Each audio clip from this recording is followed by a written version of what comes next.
No good movie is too long, and no bad movie is short enough. A brief disclaimer. We cannot claim the cinematic clarity of Mr. Roger Ebert. In fact, we set out to prove that despite all reason and logic, even two witless wonders can become the unlikely heroes of the cinematic universe. From comedy to drama, romance to horror, and anything in between. You don't always need a film critic to know which movies hit the mark, which come up short, and what snacks you definitely need to try along the way. Sometimes, all you need are the film fucks. I'm just like, that's terrible. I'm like, it's our name. You're gonna have to deal with it. Alright, guys. Welcome back to another episode of The Film Fucks. Oh yeah. Okay, I'm Ryan, and that's I'm Wally. Walter. Yeah, that's me. Wally, that Your guy, boy. That your boy right here. And with we all those are fresh memes. And those fresh memes. The fresh certified memes. fresh. Bowsette, all that good stuff. Gee, that's not fresh. Bowsette's last 2 weeks. Little right now. Overripe. A little overripe. So we are here to talk about yet another movie. This time a good movie. This time, I mean, pretty good. Let's not put spoilers this early on in our podcast. Good. It's good. It's a good movie, even though it's called The Bad Times at the El Royale. But we had some good times. We did. We had some good times. And we have another segment coming up after that we're going to talk about that we also did this time, which is very interesting. But don't ask what, Wally. I know you seem very confused. Oh, I know. Okay, you looked... It took me a second there. I was going to say, you looked very confused. Spoilers about food. Oh shit. Okay, we gotta stop doing fucking spoilers. Everybody hates it.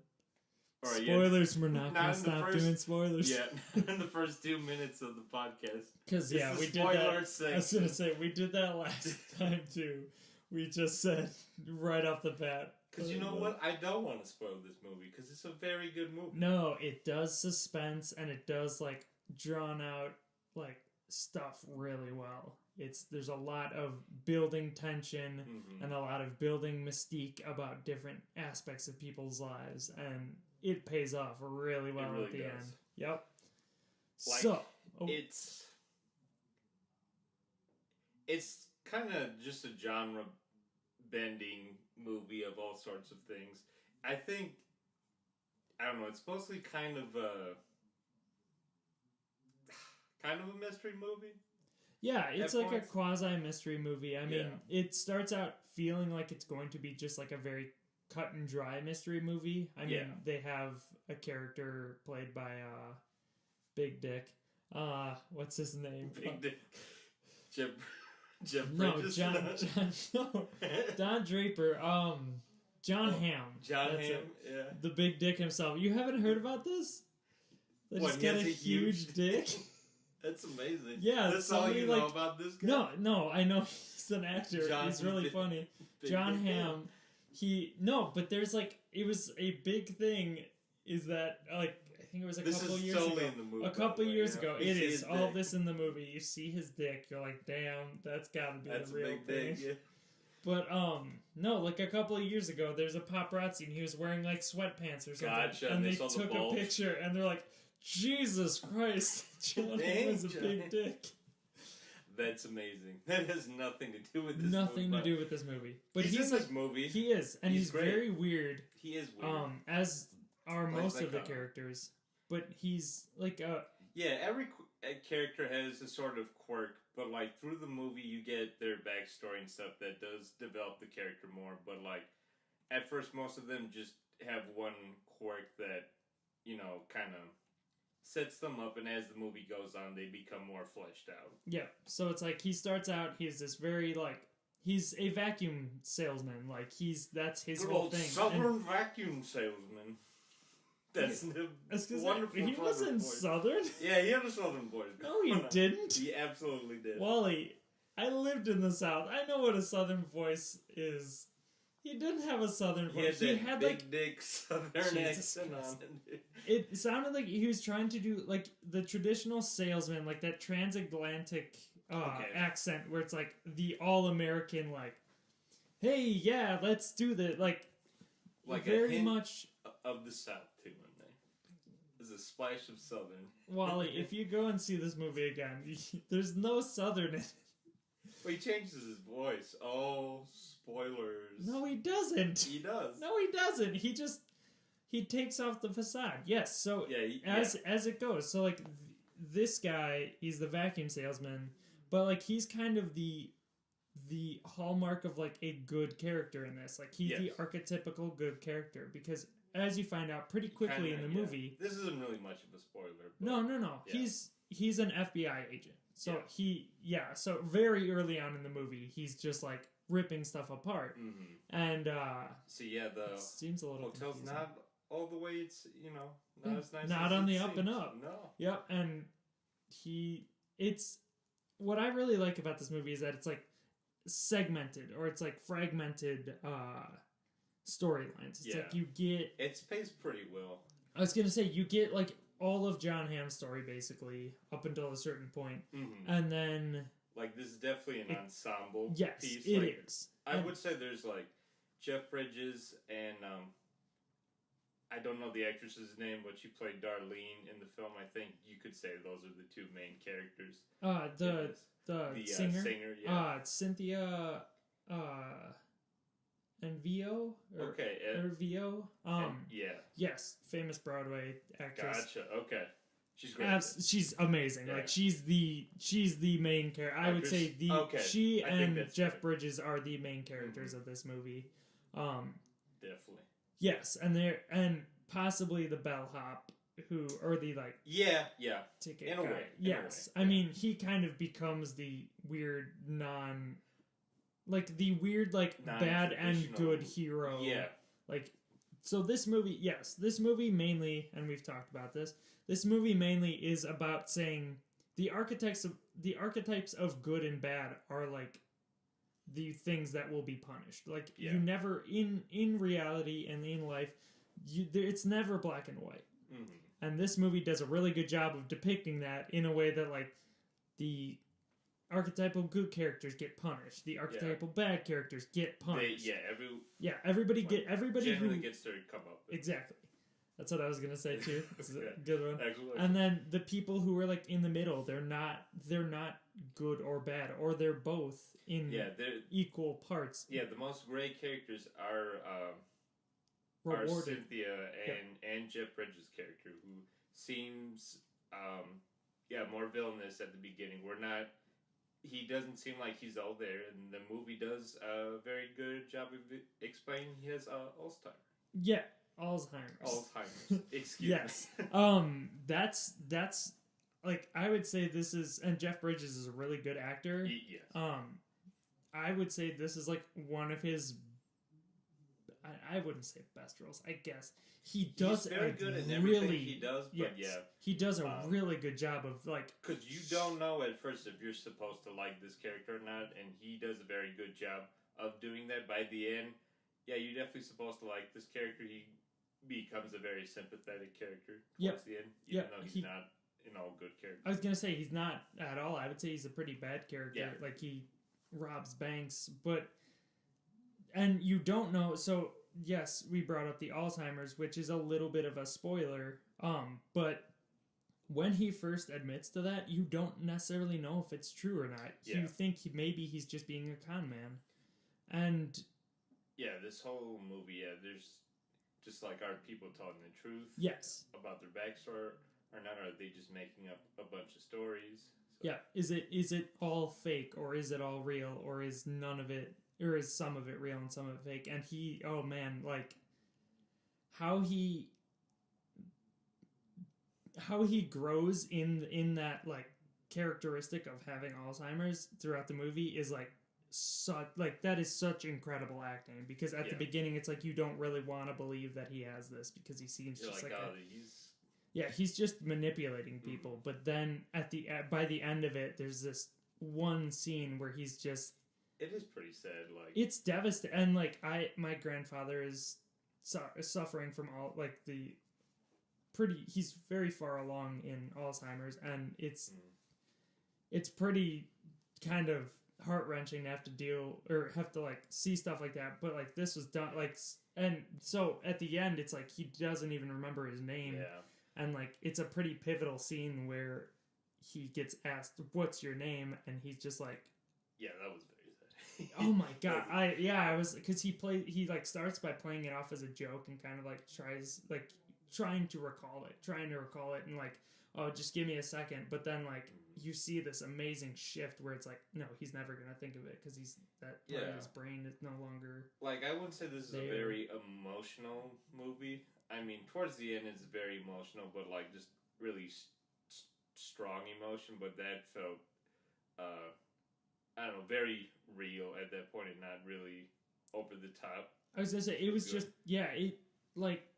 it was well acted. Like if you like you feel sympathy for these characters just because like it feels like they're having these problems, and like you feel like they're like what they're going through is like it's so high stakes that like it's really sad to see these people failing or not being able to do something, not by any fault of their own but just because of circumstance.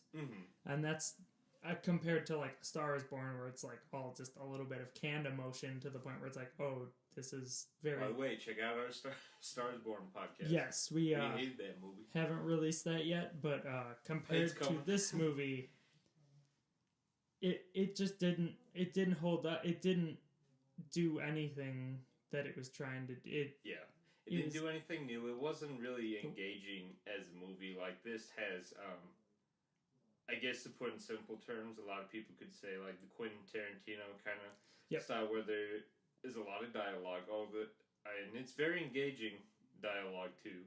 And scenes are kind of shown out of order or, like, coincide with where everyone's at when something really important happens, so you see it from different angles. Yeah, I was gonna say it follows a pretty like Pulp Fiction-esque that fragmented or segmented, where it's like you see an instant and then you get it from 5 different vantage points, and then you kind of, it just makes you not question what's going on, but just question what was the right decision to do in that moment. Right, because this movie's all about decisions. Yep. Be them good or bad. Yep, and regardless, you're going to be punished for them, but how much punishment can you take, or how much punishment should you subject yourself to by making a choice that is either right or wrong? And I don't know, it's just a really good movie. Like, it's shot well, and the story is... I don't think we mentioned this yet, but it's set, I believe, in the early 1970s. Yep. And it has, a very nice, clean aesthetic. With that, you could definitely tell it's late 60s, early 70s. It's shot really well. What I like most about this movie is how slow it is. Like, movies nowadays, you get the exposition out of the way, and then there's just kind of non-stop action. There's action towards the end of this, but it's mostly exposition. It's mostly exposition, which I'm not gonna lie. My only complaint, or like a major complaint for me in this movie, I felt the exposition was a little bit much. At the end, I think it kind of overstayed its welcome towards the end.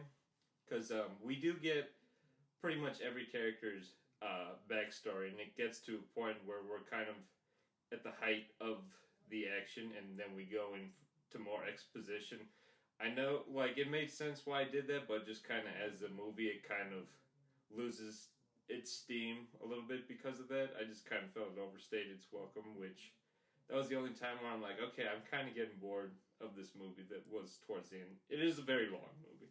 I was gonna say, and that last, I disagree, but that's okay. That's fair, I think that last bit of exposition did go on a little bit too long. Like it felt like it was going on for maybe about 5 minutes of just like this very generic, like, it was a flashback, and it was a very generic type of flashback that possibly, if you're a really big movie buff or just know about like comedy, you can probably predict what time frame it's set in. Mm-hmm.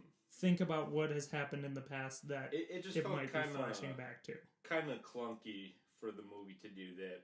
that like everything else felt like kind of natural with the flashbacks and stuff. But like at this point, like we have a big action scene, and then it kind of stops dead for a character to like honestly like, oh, let me just give me a second to think about this to like flashback for a second. Just I don't know, kind of made me crack up. Yeah, I think It was like unintentionally funny. It's just hard to, and especially with that being like a pretty pivotal point, and we've talked about this, but it's hard. It would have been hard to like weave that in any earlier, but I do understand that it was a bit clunky in that.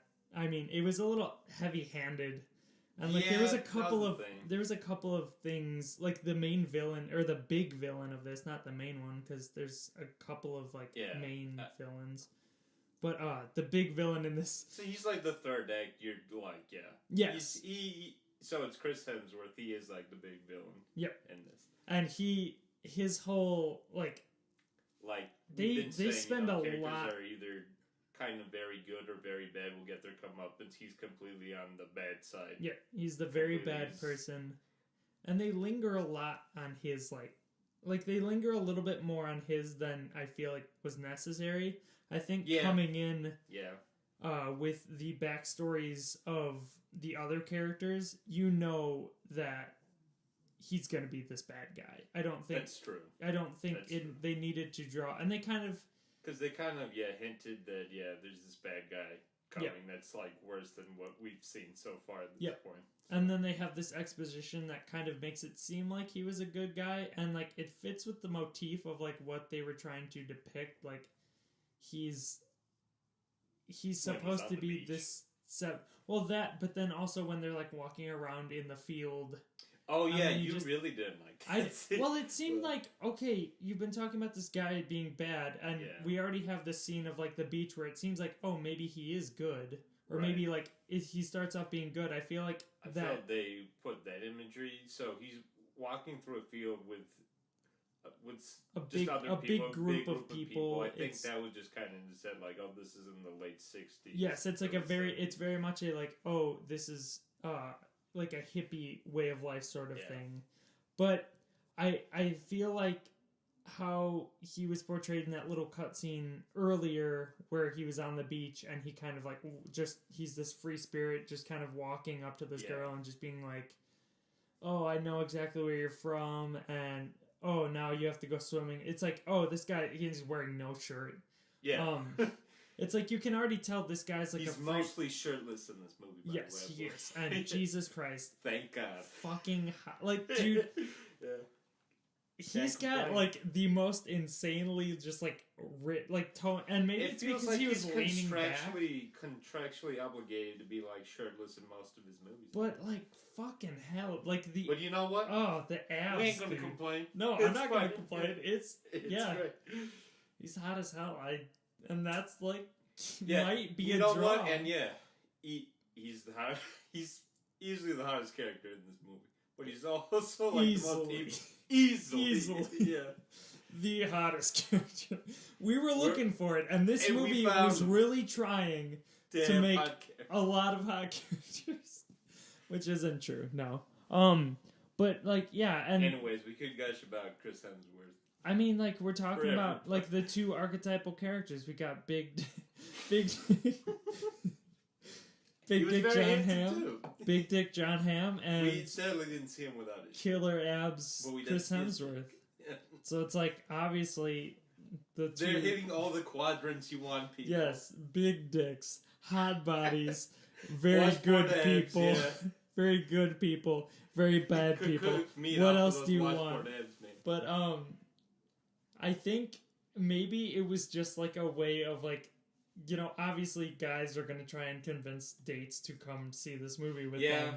Maybe they need a little something to get the girls in. I don't know. That's pretty gender normative, but maybe you're going with your gay lover and he's going to love this or... everyone's going to love this. Yeah, I mean, you have like a good demographic. You get like the like... top tier famous super attractive people. You get like a Broadway star who's also like breaking into movies, but she's singing a lot in this movie. She's singing a lot, and it's and all killing fantastic. it. Yeah. what I like about this movie towards the beginning, it feels more artfully done. Like I said, everything like takes its time. You get to see that and that's another thing. The hotel is very much a character. It seems like this very clean, kind of quirky, wonderful place, and we quickly find out that's not true. Yep. We find behind the scenes, and like what people want to hide, behind seemingly closed doors and everything like that, and we learn more about the characters that way. And yeah, it's very slow. It's very well done. I kind of wish the movie was all like that. From a cinematic standpoint, I saw like there was a lot of like panning shots and like very like really good like continuous shots that it slows the pacing down a bit. Like you follow these characters as they just like walk from the parking lot into this thing. It is. There's a lot of silhouettes. And then as things start to unravel in this movie, you start getting quicker and quicker cuts from things. Yeah. And like then it kind of builds the suspense. And that's what I really liked about the cinematography of it, is that like it does this kind of transition from idealistic sort of things, and you kind of see when they're jumping back to the couple of scenes where it's idyllic but not necessarily, like you already know it's not necessarily the most like the best idyllic situation.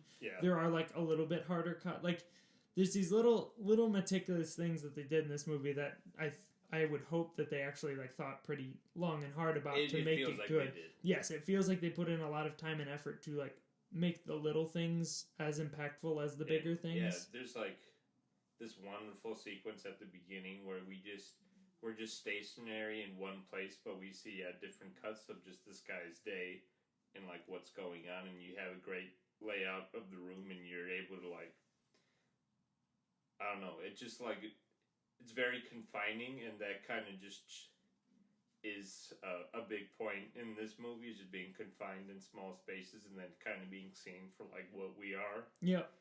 And then Which, it's you hide away in your rooms, but then like being able to see what people do behind closed doors is like always a surprise. And that's a big theme of this movie, is like, what do people do behind closed doors? What are you doing when you think you're safe and don't have to put on these airs? And then in the end, like the people who kind of survive the experience of being exposed like that, either emotionally or physically, is like they're better for it. It's like letting somebody in when they're guarded everybody's guarded at the beginning of this movie, but by the end they've let people in and they end up being really open up, kind of rewarded for it. I mean, they get away with something. So we're not gonna say what. No, that's the thing. We've done a very good job of just hinting at stuff and big points of this movie, because there is a lot you could spoil in this movie, and everything we've mentioned, like I think you'll feel more rewarded just for kind of knowing what we explained, and I think it's not going like the stuff we've spoiled. There was an incredible jump scare where Walter it got visibly me, dude. This isn't a scary movie, but like this movie built up a good jump scare. And we didn't review this movie, but The Nun, where that's a movie where there's supposed to be good jump scares. All the jump scares, you see them coming in that movie, and like this one movie, just did it way better than the entirety. Yes, and it was just one, really. Yeah, but you visibly or verbally reacted, like you didn't scream. You're just like, holy shit. I hadn't done that in a movie in a very long time. Yeah, so and that just shows you how engaged the majority of the theater did too. I was laughing pretty strongly at, because like I don't know why, but I kind of was like, there was, I don't know, that sort of thing. Like it wasn't predictable at all, but I just wasn't surprised by it as much. But god damn it, I was so excited to like hear. No, because that's like. That's what you go to see movies for. Yes, is to get so immersed that when you see that reaction, or when you get that reaction, you're like, damn, like that's how immersed I was in it. And to go back to Pulp Fiction, like it's kind of that moment where Uma Thurman is like ODing, and they have to push that needle in her, like. I was thinking. I mean, that's more. Yeah, that was pretty intense too. And this, like, you don't see it coming as much. This was, yeah. Also, when they're driving in the car, have anticipation. There's like it's very good anticipation. Yep, it's like a build, and then all of a sudden, like this thing you expect it to go one way and it doesn't, and it kind of reminds me, going back to Pulp Fiction, of when they're driving in the car. It's what's his name? John Travolta. John Travolta and Samuel L. Jackson driving in the car, and then John Travolta just shoots the guy in the head. Because, like, it wasn't really building that, but it was such a good surprise, and, like, their genuine reactions to it were made it... Because it's like, it was so out of the blue, but it kind of makes sense in the... It was kind of building to that, like, you can kind of see coming, like, there's definitely anticipation, like, it lingers on this moment where you think, it's going to go one way, but it goes another way. And it's like you get this anticipation of something bad happening, and then it just shifts to something else happening that is just as surprising, but in a different way. So that's where it gets you. That's a really good way of describing it, Wally. Is yes. No, but it was just good in all the right ways. I was very surprised by it. I wasn't really expecting too much from this movie, to be honest. Like, I saw the commercials, I'm like, it looks interesting, it looks pretty, and it's all that, and thankfully more. Yep. And it was shot exactly how I would ever want to shoot a movie. Like with the very vivid colors, and then you get that heavy contrast once the gorgeous, sun goes down. Saturated 70s colors. Yeah, like very much like trying to evoke this like nostalgic feeling, but then you see like everything gets chipped away, and then it gets really disgusting, but it's still like very heavy contrast. Like it's, I would say it's just incredibly good movie. I would love to watch it again. Like it does its job really well. I do like these kind of movies where it's kind of a who's who mystery sort of thing. Like, it kind of did feel like a Clue movie. Yeah. Almost in a way, with a little bit of...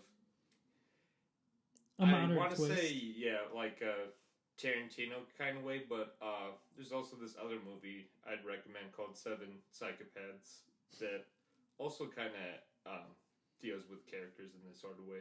Yep. Too. It's also an ensemble. I was going to say, do you know who directed that? Because I wouldn't doubt that they're the same guy. I looked it up. It's not the same guy. Okay. Yeah. Well, they because I've seen that too, and it's really great. It's like incredible. I mean, Christopher Walken he's one in of my that favorites, is incredible. Like, he's just incredible in that movie. And it's Sam just so Rockwell's great. Really Yes. Blow up. What's his face? Woody Harrelson said. Yeah. Like, you need like dynamite to blow up someone's head like that. Yeah. That was it was very absurd. So that's a recommend. Oh yeah, definitely. Especially if you like this movie, go and watch Seven Psychopaths, because it is just as enjoyable in a very similar way. Less suspensey, but more like kind of playing fucked up shit to comedy. yeah, because the whole thing is like, okay, let's talk about Seven Psychopaths a little bit. I don't remember a lot of it, but I do remember enjoying it a lot. The main guy is like a writer, and he's trying to come up with a script, so all of his like close friends, they just turn out to be what you would call psychopaths in one way or another, more well-functioning than others. And some not. And some are just really bad crazy, psychopaths, No, I don't know. It's another great movie. I was gonna say, it's really good. I should rewatch it. I haven't seen it in a while. And I've noticed if I'm just watching a movie here, I'm always doing something else. So I don't give it the full attention it deserves.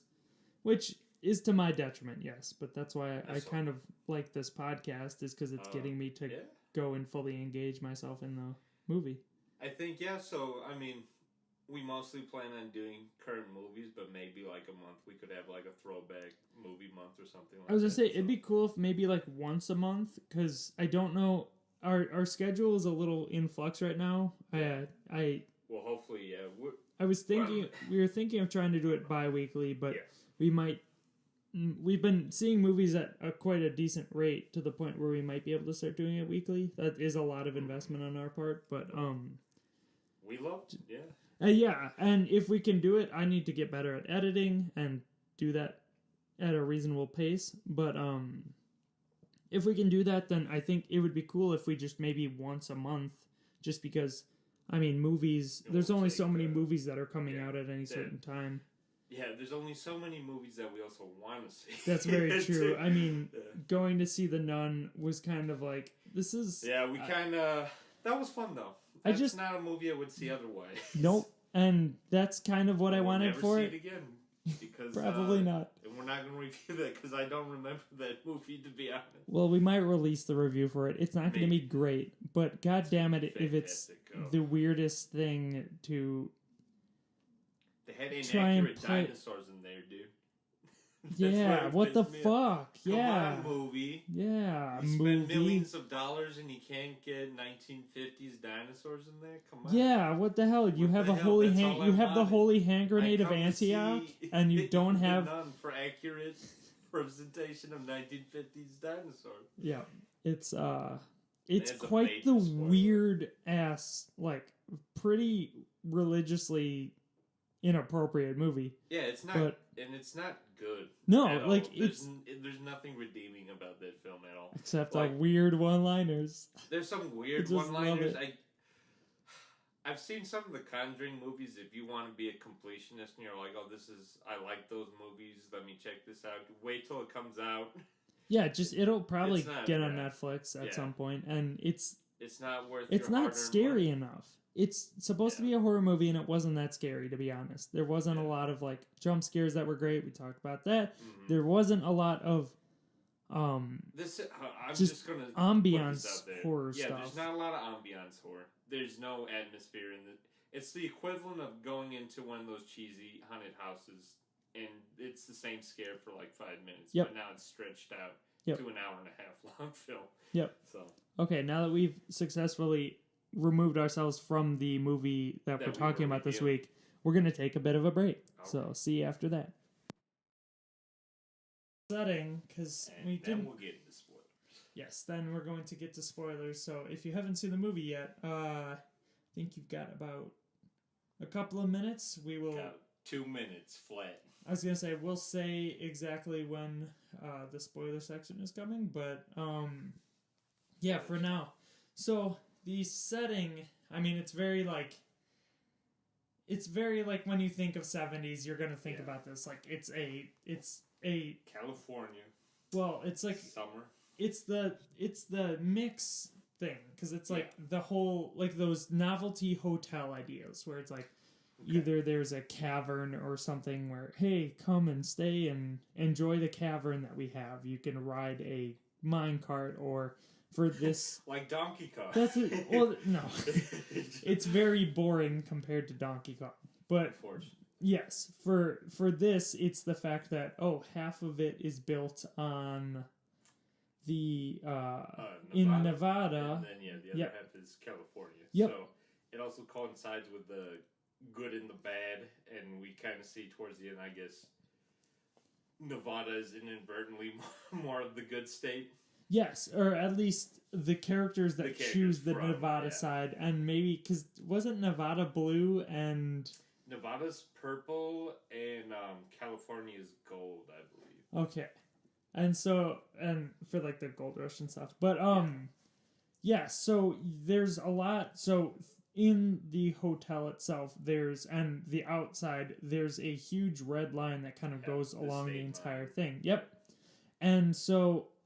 throughout the movie, you see these like moments where characters are like either making a point to step over the line or walking specifically on top of this red line, and you kind of, that's why very early on, we kind of both noticed that it's like you're going to see these archetypal characters of like on either side of it. Like it's a lot of that movie is symbolically connected to the setting where you're either on the line, in between the lines, or not in between the lines, but just like an extreme on one side or an extreme on the other, and that's mirrored in the setting. like John Hamm's kind of sleazy vacuum salesman character. Yeah, he's the character who wants to be on the California side. He wants the suite. Yeah. So gets the. I thought he was on the Nevada side. He wants the honeymoon suite. One, which I think was on the California side. Now we're gonna have to go back and watch this movie. I'm gonna say, I think it was on the Nevada side, just because it was he went to his room. Remember when so we're gonna start getting into okay. We're gonna do getting into spoilers. Yes, we'll get into spoilers now because I have to say this. So if you haven't seen it yet, please shut off. Listen to this afterward. Yep. And then come back and listen to the rest of it. Because the first thing is he sees the mirror and then he walks around and goes underneath and sees that it's a two-way mirror and he looks into his room. But then he goes down and he sees the preacher, or Jeff Bridges' character digging up the floorboards, and that was on the Nevada side. And then, but you see, so he's like the archetypal good character, and nobody is really on the California side except for the characters that, like, nobody stays on the California side. All on the Nevada side, so you can see what they're doing. And then the people who are from California or like inhabit the California side really are generally the evil people. It's the the two sisters. They're even on the Nevada side. Right. But the younger one is more like, they're late in the movie. Chris Hemsworth character is like, no, because Chris Hemsworth character, who's the evil character, is from California. He's like living California, and he's like, he says to the younger sister, okay, stay on the California side. We have to take. I'm taking care of Nevada business. Yep. Okay. And then we can go back to California. So that's the point when you realize California's evil, or California is there. Yeah, it's kind of funny. Is this representation of like evil is exhibited in the California side of things? I mean, it's just kind of subtle. It's just a line just kind of thrown out there, but that does really hammer in the good and the bad, the black and the white. Yep. That you see in this movie. And you really like it is a very subtle thing, but like once you hear those little minute things, then it's like, oh, it just makes this a more complex like tapestry of a movie. And it's so the weird, if we're getting into spoilers and stuff, it's just insane. I mean, I thought it really is. Yeah. Chris Hemsworth character is a clear like mirror for a cultist like Charles Manson. Yeah, you're like, he's Charles Manson. That's I assumed it was like a Manson family thing, because it seemed like he was like brainwashing these people into doing these things. We learned that the hippies are in this cult. Yes, and anarchists. One interesting thing that we never really learned about is the girl. I don't know what happened with the girl to where she like almost has like repressed the fact that she murdered two like political or like two like philanthropist people. I assume that earlier in the movie on the TV we see that these two people got murdered. These two like very good people. They're philanthropists. They're like giving. I'm assuming a lot she's of their the money. one who murdered. Yes, them, you they're see. Kind of on the go. I was gonna say you see like a quick cut of her like standing with a bloody knife over the bodies, and it seems like this was done because the guy in the cult just wanted it done, rather than it being like, oh, he's trying to his whole logic was basically like Teachy's very lame, boring, like he one of the scenes is him basically saying,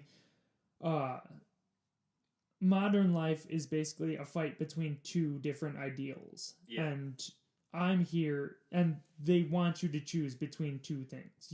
And it's kind of something we see a lot in modern society. Even you see the Democrats versus the Republicans, or you see extremist left people versus extremist right people. And this guy's basically saying, no, we don't have to be part of it, any of that. I choose not to do it. But then he will show, yes, the anarchist, but then he will show the conflict between the two by making two members of his group fight each other and like physically harm each other. Yeah. So like he's an anarchist, but he's also really fucking just fucked up in the head. Like there's no reason to do that. There's no reason to teach people by forcing them to fight each other. And like he's still forcing them to make a choice. So yes, he's forcing them to make a choice. And like the one he's talking about that. The one sister says he tries to use this one younger sister as an example, and she says, "I'm not going to choose. I don't want either." And then he goes, "No, you're spoiling my analogy. Yeah. You have to choose one." So like she already knows the rules. She knows, she wants to believe in the fact that you don't have to choose or you can abstain from that choice, and he's forcing her to do it and then forcing her to fight another person, even though she's already made the good choice. Like she's made, in his mind, she's made the right choice. That's, I think, the little sister character. She's the one who's like most conflicted through all of this. Like, she acts very well in this, and she's kind of, we don't know what side she's going to land on. Like, her choices are just kind of shrouded in mystery. Like, she seems like a very happy-go-lucky person, but easily is the most darkest character in this movie. Easily has been like it's a clear, and I kind of noticed it from the beginning. Like, she comes in wearing a white dress, like she's supposed to be, and you kind of see that as being like, I saw it immediately. It's like, oh, she's part of a cult. They're trying to escape a cult because. Pretty soon after they enter, she escapes and calls somebody. And calls her boy. Yes, and the older sister also like refers to, we're trying to get away from him. So like it was pretty apparent that she was like part of this like cult of like purity or something like that. Yeah. But it was clear that it was not a good thing because they were trying to escape it. And she just throughout the movie, like, yes, she's happy-go-lucky, but like it's apparent that she's just been brainwashed, and she will do whatever is asked of her by this guy, even though she seems so great. Sorry, fidgeting. She's going to like she would kill, like she, in the end. So final spoiler, she kills the bellhop. Yeah. In like after the bellhop turns out to be the most badass character. Yes. In this movie. The bellhop. So this incredible. The big flashback that I thought was a little heavy-handed, but I mean, still kind of necessary. Is we find out that he fought in Vietnam, and he's also very good at just shooting in general. From a young age, we see him just shooting birds, or he was hunting. Yeah, he's hunting and stuff as like a 6-year-old child, and then it cuts to him in Nam shooting like Vietnamese people, and that's right. This movie has a legitimate Nam flashback. Yep, it is. Yeah, a full-on Nam flashback that ends with him walking through piles of his fallen like comrades' bodies. Yeah, and then it flashes back, and he gets a gun. He kills everybody, like all of the bad people. They're done. They can cover behind the car. He's got them. Yeah, like he snipes them out with a pistol or no. At that point, he has the bar, like the full. It's called a bar. Gotcha. But he's yes, like he's so methodical with it. It's so second nature, and it was. Yeah. But so at this point, like this character is like the most overtly conflicted. Like he wants to change. Like he knows he's done bad things. He's a heroin addict. He's seen a lot of disturbing stuff at the El Royale. Because another spoiler is it's just a pervert hotel, as it turns out. And it's they're just filming what goes on behind the scenes and just selling it. And specifically, it's a pervert hotel that like caters to a upper level clientele, generally like statesmen and members of Congress, or just famous people will come to this hotel specifically to copulate with not their wives and not their, well, mainly not their Just have good wives, times but at the El Royale. yes, and he there's somebody in Virginia. They got this tape of someone they don't ever mention, but if you put it together to the time period and everything like that, we at least came to the conclusion it's probably President Kennedy. Yeah, it's Kennedy and possibly Marilyn Monroe. Which noticed... we do, see her picture of her at the El Royale. Yep, and so yeah, we think like they never explicitly say it, but it's again, to go to Pulp Fiction, it's one of those moments where it's like, oh, what's in the briefcase, and we never see because that's just not necessarily important. Yep. It's just a matter of what the characters are going to do about it. Yes, and in the end, they burn it.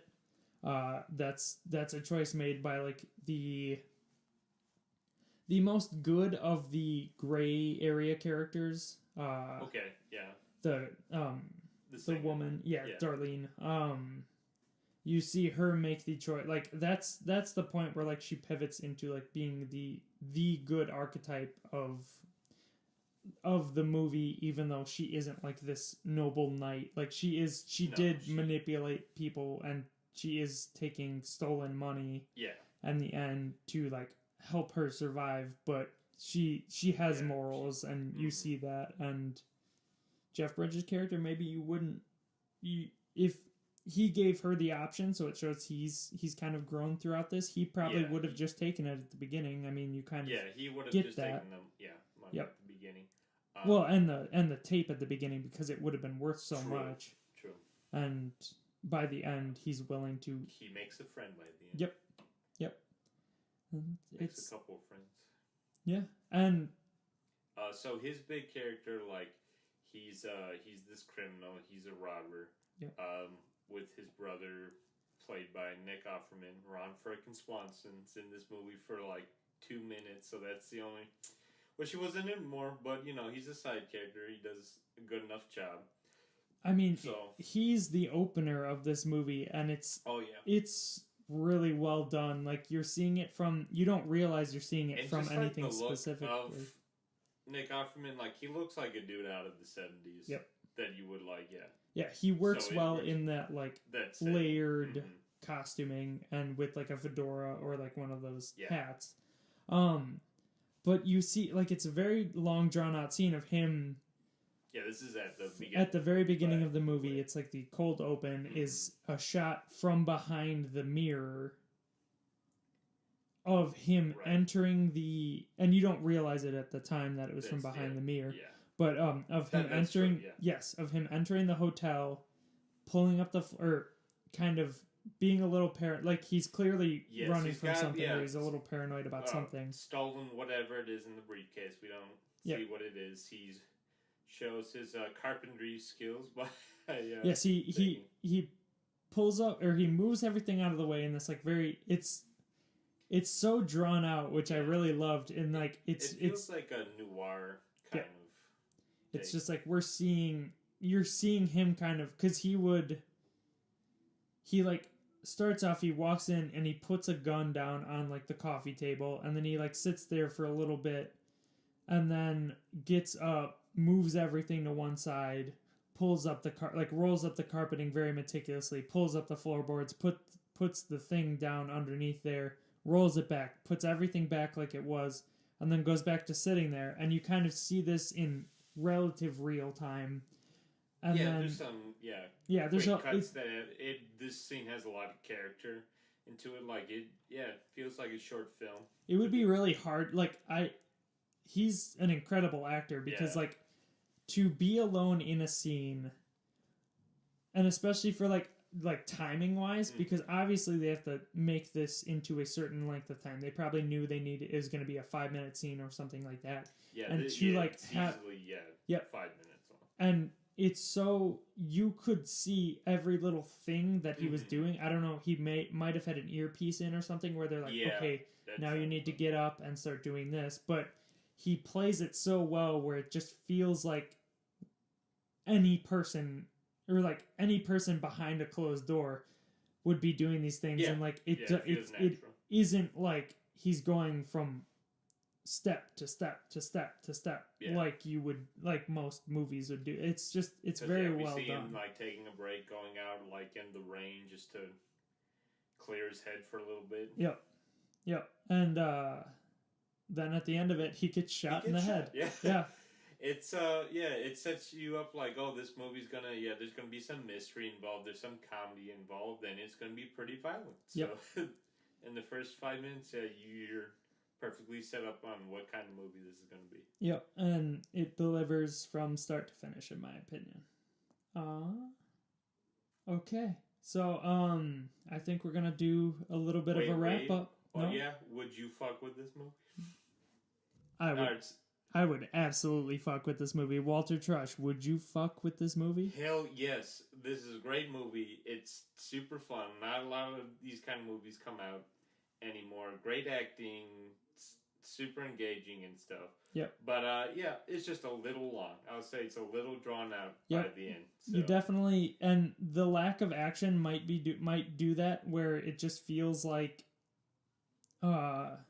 all the action happens within a very, very condensed period of time, and maybe you're like... Which I like, not gonna lie, that was nice. But because you've had all this, anytime you break that up, because like it's action and then you get that flashback thing, and I think anytime you break, if you either should do action from start to finish, not from start to finish, but like sequester it and then don't have any of that backstory stuff. And, know what you mean. Or... It would have felt like the pacing's great up till that point. It just kind of feels the pacing's just a bit. Yeah, and that's just because you go from high energy to a bit of a weird, like it just it abruptly stops, goes to not even really a high energy scene, because it's like the flashback is in slow motion of him like shooting stuff, so it's not the same feeling as you get when the El Royale is burning down and you see him shoot a bunch of people. The pervert hotel burns down, dude. Yeah, it's great. That's the end of it, is that it burns down. They just leave and fuck off into the Las Vegas, or to Reno. Reno, Reno. The Reno sunset with a shit ton of money. Oh yeah. Okay, so go see this movie. Go see it in theaters. Yeah. I would say you will not, be disappointed. No, it's not. I don't think I'd enjoy it as much on a smaller screen. I feel like you're not going to get the jump scare like you would with like the climactic build of that slightly too loud music that most movie theaters have. And if you're sick of horror movies or you're kind of generic action movies, you're sick of this out. It's a little bit different and it's nice for you. Yep, you're sick of Marvel. You're sick of the rom-coms. You're sick. You're sick of Star Wars. You're sick of all that fucking garbage. Yeah, that garbage. Go see Dwayne this The Rock movie. Johnson movies. No. Rampage. Oh, we'll talk about that. Yeah. Go see this movie. No, we won't. We won't. I promise you that, listener. We absolutely will. All right. Okay. Now we're gonna take the fun part. I mean, here's another fun segment. Yeah. Where what the fuck should you eat at the movies? Yes, that is a great question. Are you? Yes. Okay, so where we went to is called the Imagine Theaters. Yeah. Spelled EMAGINE. That's a ballsy thing, is to just think you can remember how to spell imagine and then just take off the I. I don't know if I could do that at first thing, even though, yes, I'm good with spelling and that sort of stuff. But that's what it's called. Yes, Imagine. There's only a couple of them, but it's a decently sized theater. It has the ability where they will like bring you food to you during the movie. Which we didn't know. We went way too early. I didn't realize that. Yes, I fucked up. And I wanted to get a decent amount of different food, and I think it would have been hard to even eat during the movie. Yeah, you know what? We did it right. Yeah. We did it right, because they had a nice lounge there. They have a bar there, which is pretty sweet. Yeah. I'll have to check that out sometime. I think a later segment, we might try and come up with a couple of cocktails for movies we've reviewed. Oh, absolutely, yeah. Wally, what was that suggestion of the one that you wanted? It was, Well, for this movie, for El Royale, we were talking about a sunrise tequila. And for Venom, we were talking about a chocolate alcoholic eggnog. Yes. I did not have I didn't have any input. I said it would be cool to have a like black licorice LaCroix, and then Wally's like, no, eggnog. Absolutely eggnog. So it's going to be a chocolate eggnog. So you guys can decide, is it chocolate eggnog or black licorice LaCroix, which also sounds not LaCroix. What did liqueur, you like a black licorice liqueur, kind of like an absinthe, like a market absinthe, not like the hardcore absinthe or something like that. It's gotta be or like maybe a Fernet Branc sort of thing, but that's a little less licoricey. The couple of things we had a pizza. We had cheese curds. And mini pretzel bites. They were garlic parmesan flavored. Okay, here's the thing about that. Yeah, there was plenty of parmesan and garlic on it, but it did not taste like that at all. It did not stick to the pretzel. No, like the weird thing is, it stuck to the pretzel, but the whatever seasoning they put on there didn't have a flavor. And I mean, it tasted like a pretzel, which. But there was no salt on it either. Yeah, that's the thing, is that you're just eating a pretzel with no seasoning on it, even though it looked like there was seasoning. It might sound like we're talking shit about this, but it was by far the best thing we had. In my opinion, with the I was gonna say I disagree, because we're also missing like the number one thing. The pizza? No, the pretzels. Or not the pretzels. Sorry, the popcorn. Oh, we got just classic buttered popcorn. I got a slushie, and Wally got. I got Sour Patch Kids. Yeah. Sour Patch Kids. I got Maltesers because. Nice, good shot. I love some malted milk, but I'm not the biggest fan of Whoppers. I think they're a little too hard. Yeah, that's fair.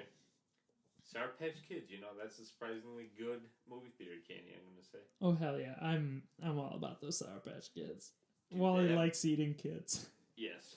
Delicious children. Yeah. But, no, I guess, so, of our assorted accoutrement, if you had to rank them.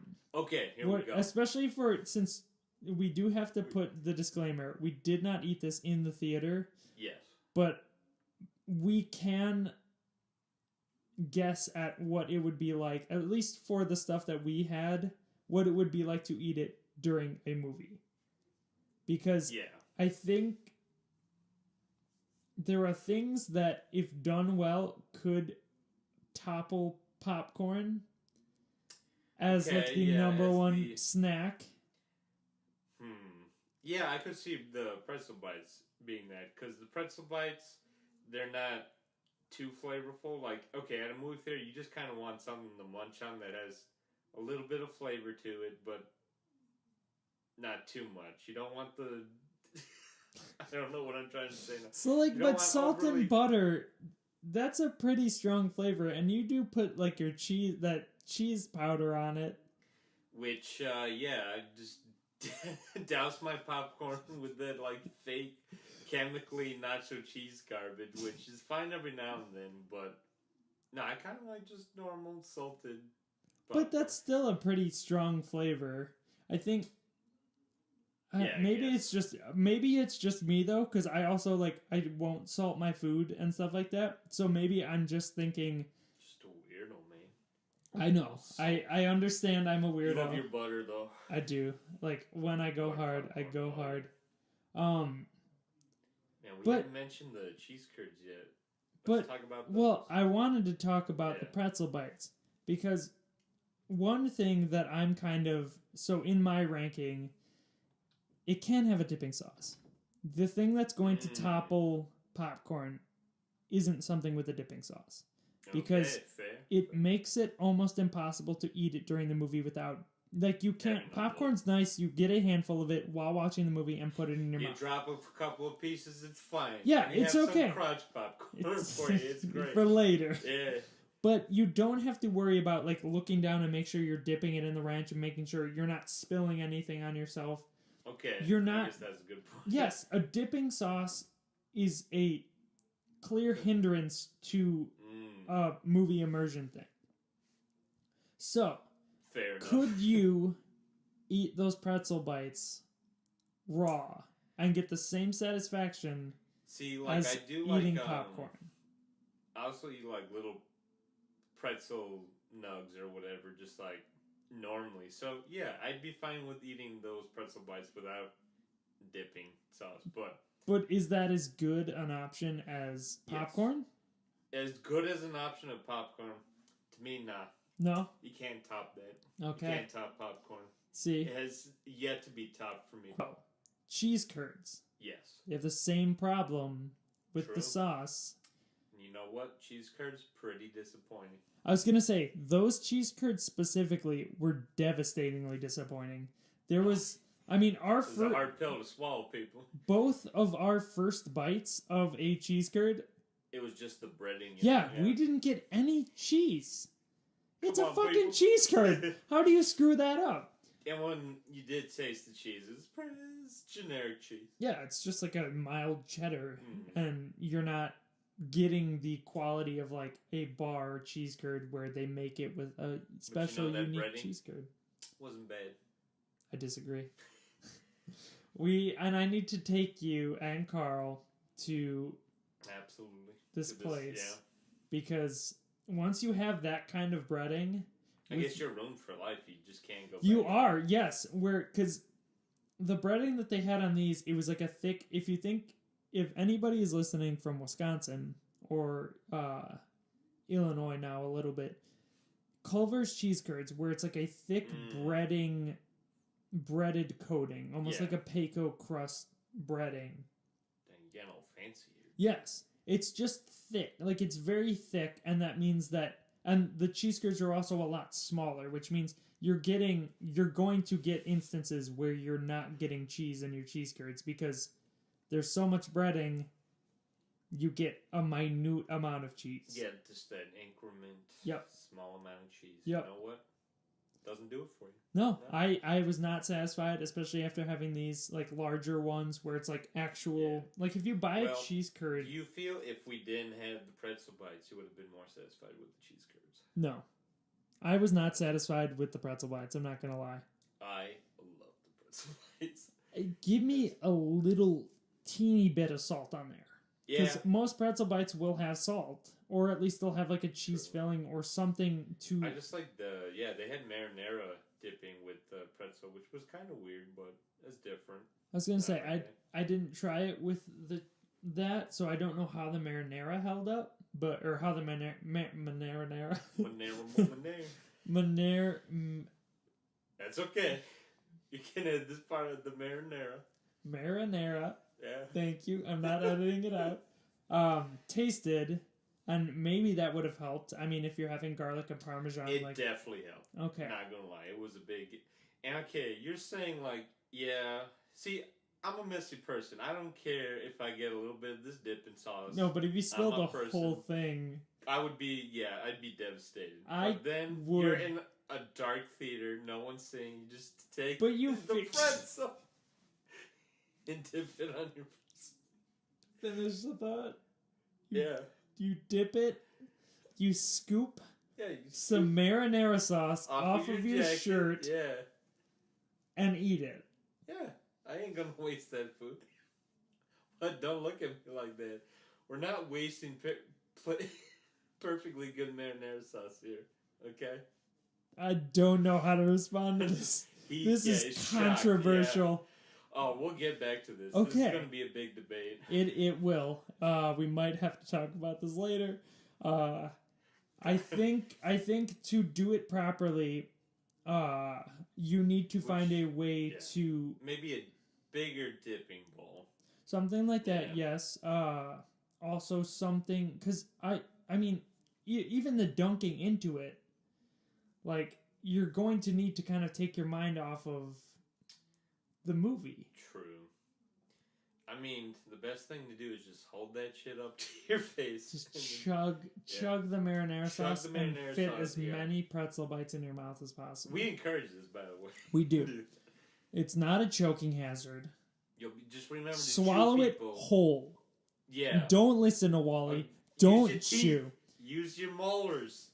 Use your back teeth. No, use just your front teeth. Just nibble, yeah. Like Squidward. Oh. But Oh yeah, bringing that back. Yep. Squidward eating that pussy. Oh Jesus! Did we talk about that last time, or was this in the movie theater? That was that was at the start at the theater. Yeah. No. We talked about. No, we were. It was. We talked about the genie lamp at the movie theater. Oh God, which we can't bring that up again because that was in the moment. If we get a demand from the fans, we will discuss what we think the new Aladdin movie should be. But for now, we're just gonna tease it. Yeah, it should have Terry Crews in it. It should have Terry Crews in it. It should have something specifically about Terry Crews that makes it different from any other Aladdin movie. Unless it was a porn parody. Okay, that's it. But let's go to pizza. Okay, pizza. Oh boy. No, this is my number one contender.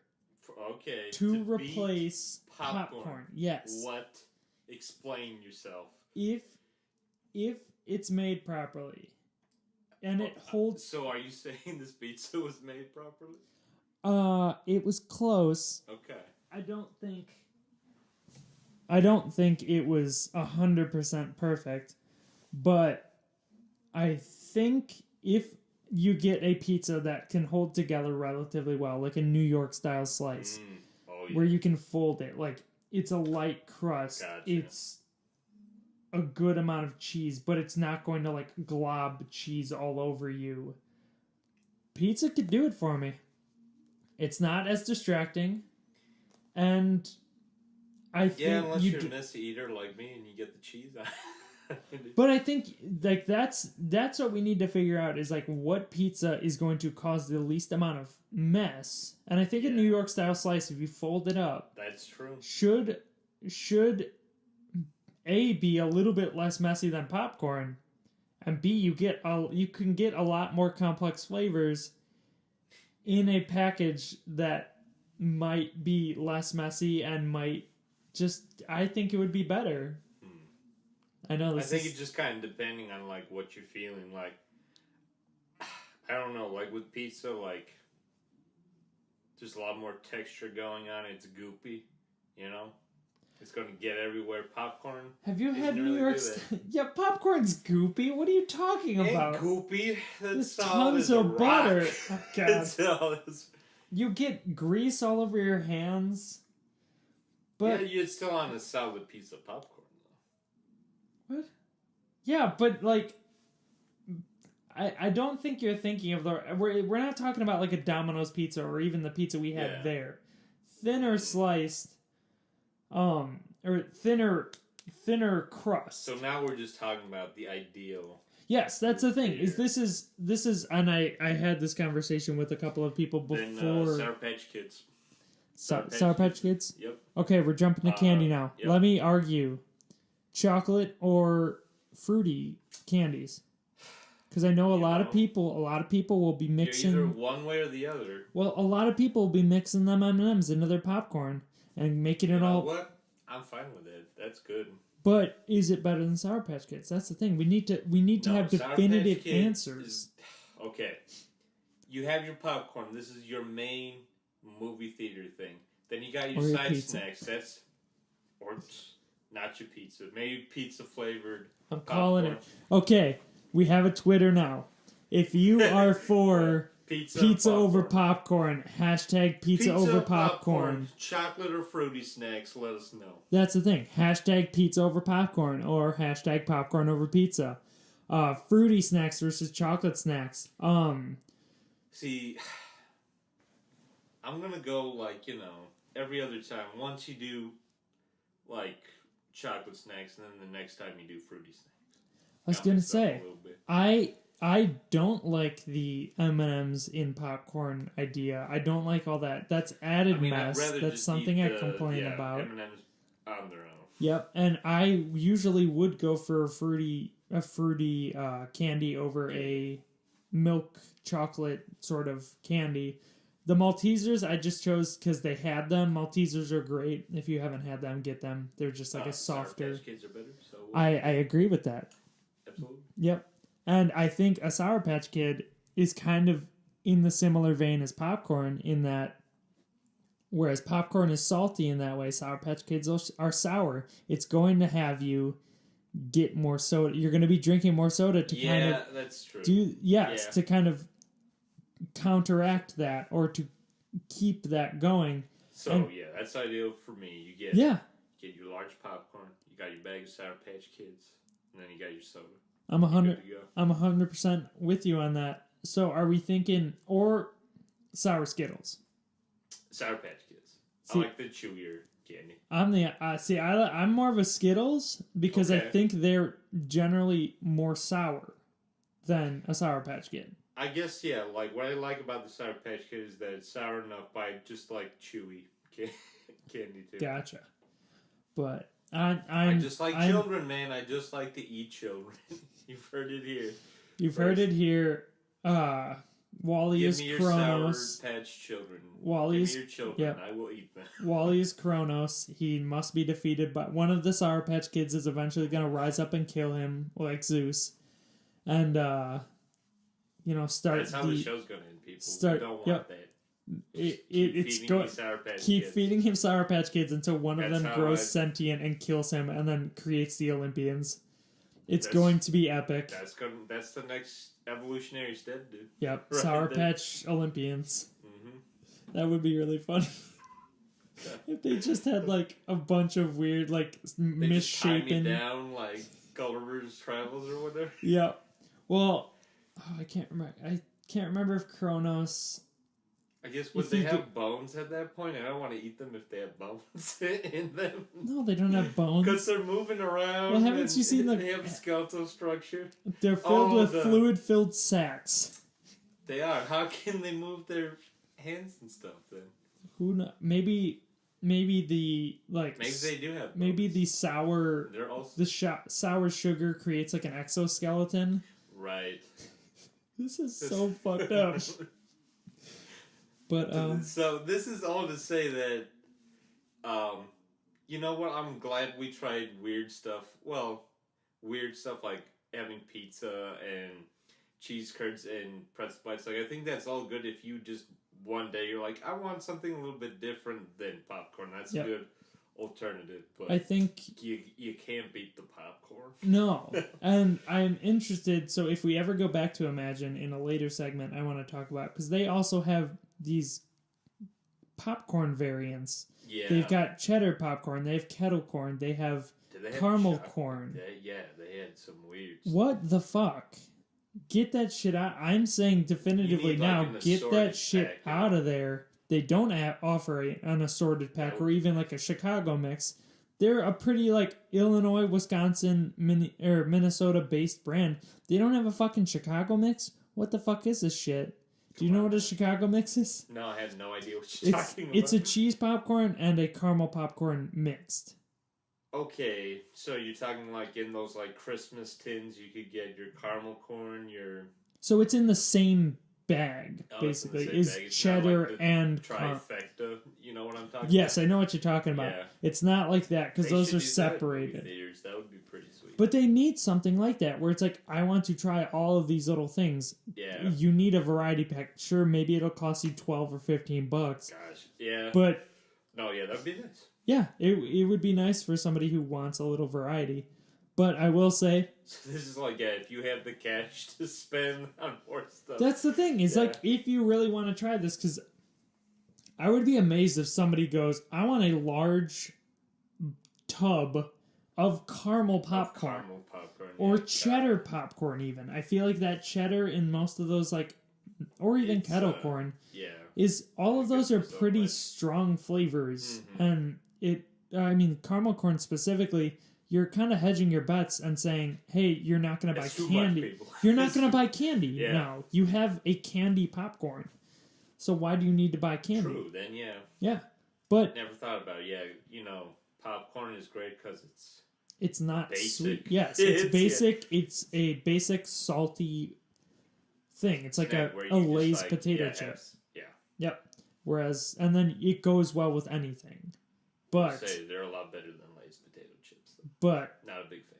I am hashtag pizza over popcorn. Ooh. Come at me. My fellow pizza over popcorn heads. But you're saying like a specific kind of pizza that they don't have at the movie theater. Oh, I'd eat that other pizza too. Yeah, it was good. Yeah, and as long as I wouldn't dip it with anything, it'd be easy enough to eat. Yeah. I don't think the cheese was... What about ranch with that pizza, though? I mean, I could do that. I'm all about ranch on pizza, but... Becomes a dip for this, then, dude? Don't... Well, for this, I don't need it. Pizza sticks. Ooh. With ranch, if they serve that at movie theaters.